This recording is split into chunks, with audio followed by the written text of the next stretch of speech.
नमस्कार दोस्तों, आप सबको फिर से एक बार हमारे YouTube चैनल के माध्यम से हम आपका स्वागत करते हैं, आपका नमस्कार करते हैं। हाल ही में कुछ घटनाएं छत्तीसगढ़ में हो रही हैं, लगातार आप देख रहे हैं और इस तरह की घटनाएं प्रतिदिन बढ़ते चली जा रही हैं मसीहों पर, और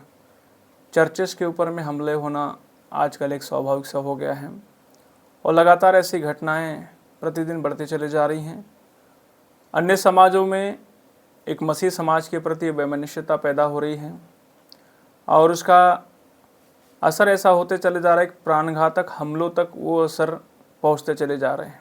और ऐसी स्थिति निर्माण होने के बाद जो परिस्थितियां जो सामाजिक स्तर पे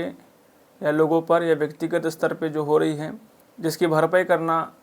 या जिस पर किसी और व्यक्ति को उसकी नालिश देना, जहाँ पर हम देख रहे कि सब प्रकार से आजकल की वर्तमान जो सरकार है हमारे छत्तीसगढ़ प्रदेश की, वो सब जगह नाकाम नज़र आती है। आज मैं थोड़ी सी घटना पर आपके सामने प्रकाश डालना चाहता हूँ। 9 मार्च 2025 दिन रविवार सुबह लगभग 11 बजे के आसपास थाना क्षेत्र अमाना का पड़ता है, एरिया टाटीबन एम्स हॉस्पिटल के पीछे एक चर्च है। चर्च के पासवान का नाम है प्रवीण लॉरेंस हैं और वो लगभग कम से कम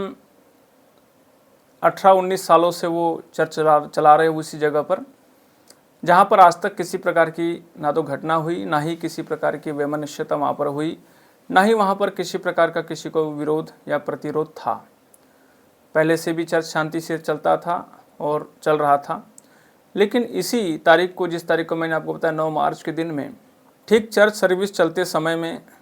वहाँ पर कुछ बजरंग दल के लोग, जो अपने आप को बजरंग दल के कहते हैं, और वो हिंदूवादी नारे लगाते हुए जय श्री राम और कई प्रकार के नारे, इसमें उनका एक फेमस नारा हो गया है धर्म परिवर्तन करने वालों को और जूते मारो सालों को, ऐसा करके उनका एक नारा फेमस होते चले जा रहा है। और वो नारे लगाते हुए चर्च के अंदर में बालात प्रवेश कर लिए। वीडियो में आप देख सकते हैं किस तरह से उन्होंने बालात प्रवेश करके कुर्सियों को तोड़ना। वहाँ पर स्थानीय जो पादरी हैं विपिन लॉरेंस, उसके सिर पर डंडे से मारा गया कि उसके सर में चोट आई। एक भाई था जिसके पेट में चाकू के निशान हैं और एक महिला है जिसके साथ अभद्र और अश्लील हरकत की गई, उसके हाथ को पकड़ करके खींचा गया और पूरी रीति से खुलेआम वहाँ पर हो रहा था और कई कुर्सियाँ तोड़ी गई। आप देखेंगे पूरे बाहर में जो गाड़ियाँ थी, जो लोग वहाँ प्रेयर करने के लिए, जो प्रार्थना सभा में शामिल होने जो आए हुए थे, जो अपनी साधनों से आए हुए थे, उनके साधनों को तोड़ा गया, पूरी तरह से फोड़ा गया और बहुत भयंकर तरीके से वहाँ पर जो है सब लोगों को मारना पीटना, गाली गलौज, अश्लील बातें, जो कुछ भी हो, एक धार्मिक स्थल के अंदर में अद्भुत रीति से वहाँ पर उन्होंने बजरंग दल के कार्यकर्ता जो अपने आप को कहते हैं, उन्होंने किया। और जो है कुछ समय बाद पुलिस भी वहाँ पहुँच जाती है। पुलिस पहुँचने के बाद भी पुलिस का भी भय उन्हें नहीं है। पुलिस के सामने भी वही लगातार वही हरकत वो कर रहे हैं। बिल्कुल आप कंटिन्यूसली वीडियो में देख सकते हैं। उन्होंने कानून का कोई मतलब नहीं है। कानून व्यवस्था वहाँ पर लाचार नज़र आ रही है, पूरी रीति से कानून व्यवस्था ध्वस्त नज़र आ रही है। और इस रीति से ये घटना जो है, जो 9 मार्च को यहाँ पर हुई है, ठीक इसके पहले भी थाना अमलेश्वर क्षेत्र में वहाँ पर एक डॉक्टर साहू जी करके हैं, उनका भी एक चर्च है और उनके भी चर्च में सेम ऐसी हरकतें हुई। उनके भी घर को चारों तरफ से खिड़की दरवाजे तोड़े गए चर्चेस के, और जो है कि सामने रखी गाड़ियाँ तोड़ी गई और पुलिस भी वहाँ पर मौजूद है। पुलिस के भी सामने ये सारी चीज़ें हो रही है। मतलब साफ साफ नज़र आ रहा है कि अभी समझ में नहीं आ रहा है क्या पुलिस के संरक्षण में बजरंग दल के लोग गुंडागर्दी कर रहे हैं कि सरकार ने उनको ऐसा अल्टीमेट दे चुका है कि नहीं, आप बिल्कुल खुल के करिए और हम सब आपके साथ हैं, आपको कोई प्रकार की किसी प्रकार की भी घटना नहीं होगी। और वो लोग की हिम्मतें दिन प्रतिदिन बढ़ते चली जा रही है।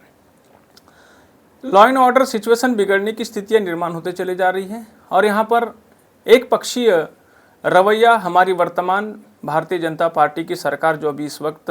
छत्तीसगढ़ में मौजूद है, उसका एक तरफा रवैया जो है मसीह समाज के विरोध में दिखाई दे रहा है कि मसीह समाज को बिल्कुल पूरी रीति से ख़त्म कर दिया जाए, मार दिया जाए, पीट दिया जाए और समाप्त कर दिया जाए, उनके चर्चेस तोड़ दिया जाए और उनको ईसा मसीह को मानने की आज़ादी उनसे छीन लिया जाए। इस प्रकार का एकदम कृतज्ञ रवैया, जिसको हम कह सकते हैं एकदम कठोर मानसिकता, जिसको हम कहते हैं एकदम कठोर हृदय वाली बात, जहाँ पर वो लोग बिल्कुल भी इस प्रकार की चीज़ों को बर्दाश्त नहीं कर सकते। और आए दिन आप देख रहे हैं कि लगातार वो हमारे जो इस प्रदेश के गृह मंत्री भी हैं जो शर्मा जी, उन्होंने पिछले बार भी हमारे धार्मिक एक अच्छे शब्द हैं जो हम पवित्र शब्द मानते हैं, हालेलुया, उसका किस रीति से उन्होंने मंच पे अपना मजाक भी उड़ाया था।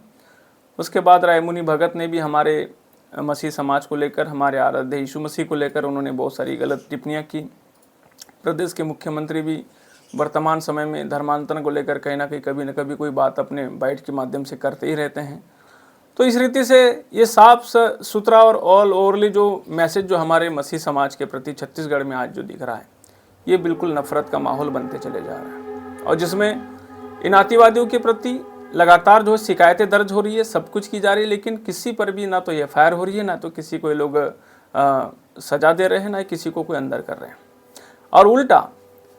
जहाँ पर इन्होंने हमारे ही चर्च में लोग घुस रहे हैं, हमारे ही चर्चेस के अंदर हम ये लोग तोड़फोड़ मचा रहे हैं, हमारे ही चर्चेस के अंदर में माहौल ख़राब कर रहे हैं, हमारे ही चर्च के पादरी के ऊपर में जो है ये पुलिस जो है धारा लगा रही है। माने जैसे हम कह सकते हैं कि अंधा कानून है। आज यह भारत का संविधान जो है पूरी रीति से समाप्त होते हुए हमको दिखाई दे रहा है। ऐसा लग रहा है कि यहाँ पर अब संविधान नाम की जो चीज़ है वो ख़त्म हो गई है और कुछ और प्रकार की सरकार चल रही है, कुछ और प्रकार की गवर्नमेंट यहाँ पर हमारे नज़रों के सामने दिखाई दे रही है। ऐसी स्थिति में यदि लॉ एंड ऑर्डर्स और सिचुएशंस बिगड़ने की स्थितियाँ निर्माण जहाँ पक पक में हो रही हैं, तो उनका एक तो हो सकता है उनका खुद का एजेंडा ही है ऐसा कि वो ऐसा करना ही चाह रहे, तभी ऐसा हो रहा है, नहीं तो अन्यथा इस तरह की घटनाएं नहीं हो सकती, ये हम बिल्कुल कहते हैं। और रही बात धर्मांतरण की, तो धर्मांतरण ये कोई मुद्दा नहीं है। आप चाहो तो अपने कलेक्टरों से पूछिए इसके विषय में कि कहाँ पर कितने धर्मांतरण हो रहे हैं, और जो धर्मांतरित हो रहे हैं यदि वो कोई अपनी स्वेच्छा से होना चाहता है तो उसको भारतीय संविधान की तरफ से उसको स्वतंत्र आज़ादी है। उस पर बात करने की, उस पर सवाल उठाने की कोई किसी को ज़रूरत नहीं है, विशेष करके उन लोगों को जो अभी इस वक्त गवर्नमेंट में है। आपको तो भारतीय संविधान का अनुपालन करना चाहिए, भारतीय संविधान के अनुपालन के तहत जो है उनको रक्षा सुरक्षा देना चाहिए और उनकी सहायता मदद करना चाहिए। इस प्रकार की अमानवीय घटना जो है प्रतिदिन बढ़ते चली जा रही, जो प्रदेश के लिए और आने वाले समय में इस प्रदेश के माहौल को, स्थिति को ख़राब करते चले जा रही हैं, जो बिल्कुल ही इसको हम सराहनीय तो नहीं कह सकते और बिल्कुल जो है ये हमारे लिए नहीं, ये पूरे मानवता के लिए जो है एक शर्मसार बात है। एक व्यक्ति की स्वतंत्रता, उसकी आज़ादी छीनने का सबसे बड़ा षड्यंत्र पूर्वक ये कार्य चल रहा है, जिसको मसीह समाज अब इस वक्त बहुत नाराज़ चल रहा है, बहुत उदासीनता में चल रहा है कि आज अपने आप को ऐसा महसूस कर रहा है कि आज वर्तमान में जो सरकार है वो इसने साबित कर दिया है कि हम बिल्कुल आपके साथ नहीं हैं और हम आपके खिलाफ में हैं करके। हम वर्तमान सरकार से अपील करते हैं कि आप यदि इस प्रदेश के अंदर में यदि अच्छे से प्रदेश को चलाने के लिए यदि आप सरकार में बैठे हैं और शांतिप्रिय रूप से चलाने के लिए बैठे हैं, तो कृपया आपसे निवेदन है, आपसे अपील है